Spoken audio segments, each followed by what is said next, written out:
Hello friends, welcome back to our channel. నెల వచ్చే వేతనంతో సరిపెట్టుకోవడం కష్టమైపోతున్న ఈ రోజుల్లో ఉద్యోగం చేస్తున్న వారు ఇంకొక ఆదాయ మార్గం కోసం ఆలోచిస్తూ ఉంటారు.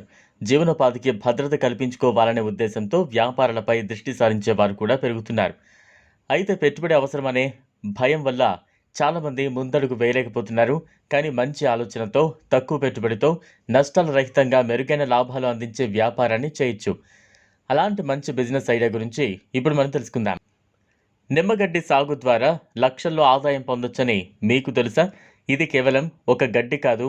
ఇందులో అనేక రకాల ఔషధ గుణాలు ఉండటం వల్ల దీనికి మార్కెట్లో అపారమైన డిమాండ్ ఉంది.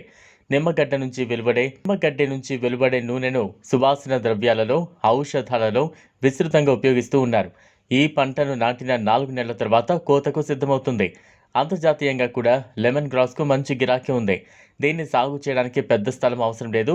కేవలం ఖాళీగా ఉన్న భూమిని ఉపయోగించవచ్చు. తక్కువ పెట్టుబడి అంటే దాదాపు 20,000తో ఈ పంటను ప్రారంభించవచ్చు. నిమ్మగడ్డి సాగు ప్రత్యేకత ఏంటంటే ఒక్కసారి నాటిన తర్వాత దాదాపు 4 ఏళ్ల నుంచి 6 ఏళ్ల వరకు ఉత్పత్తి కొనసాగుతుంది. లోతుగా సిద్ధం చేయాలి. 1 ఎకరా భూమిలో ఈ పంట కోసం సుమారు 15,000 చిన్న మొక్కలు అవసరపడతాయి. నిమ్మగడ్డిలో నుంచి తీసే నూనెకు మార్కెట్లో గిరాకీ ఉంది.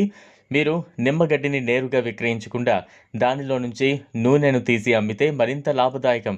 సాధారణంగా 1 క్వింటాల్ నిమ్మగడ్డి ద్వారా 1 లీటర్ నూనె లభిస్తుంది. దీని ధర 1000 నుంచి 1500 రూపాయల వరకు ఉంటుంది. కనీసం 5 టన్నుల నిమ్మగడ్డితో సుమారు 3 లక్షల వరకు ఆదాయాన్ని పొందొచ్చు. ఇది కాకుండా పెట్టుబడి తక్కువగా ఉండే మరిన్ని వ్యాపారాలు కూడా లభ్యమవుతూ ఉన్నాయి. ముఖ్యంగా యువత స్టార్టప్లు స్వయం ఉపాధిపై దృష్టి పెడుతూ ఉంది. అలాంటి ఒక చక్కటి అవకాశమే అరెకరం భూమిలో కూరగాయల సాగు. మీరు దగ్గరలో ఓ అరెకరం లేదా ఎకరం భూమి కలిగి ఉంటే నెలకు లక్షల్లో ఆదాయం పొందే వీలుంది. పట్టణ ప్రాంతాలకు దగ్గరగా భూమి ఉంటే మీరు కూరగాయల సాగు చేస్తూ నేరుగా కస్టమర్లకు విక్రయించే అవకాశం పొందొచ్చు.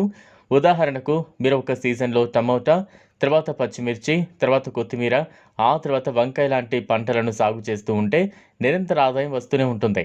లేకుండా నేరుగా కస్టమర్లకు విక్రయించవచ్చు.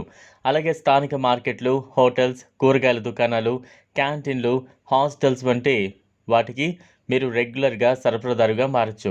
పండిన కూరగాయలను విక్రయించేందుకు ఒక చిన్న ట్రక్ లేదా కమర్షియల్ వాహనం కొనుగోలు చేస్తే లాజిస్టిక్లో మరింత సౌలభ్యం కలుగుతుంది. అలాగే సాయంత్రం సంతలలో మీరే కూరగాయలు విక్రయిస్తే మరింత లాభాన్ని పొందొచ్చు. ఇలా చూస్తే తక్కువ పెట్టుబడితో ప్రారంభించగలిగే అధిక లాభాలు కలిగించే వ్యవసాయ ఆధారిత వ్యాపారాలు చాలానే ఉన్నాయి. సరైన ప్రణాళికతో క్రమశిక్షణతో ముందుకు వెళితే మీ సొంత వ్యాపారాన్ని విజయవంతంగా నడిపించవచ్చు.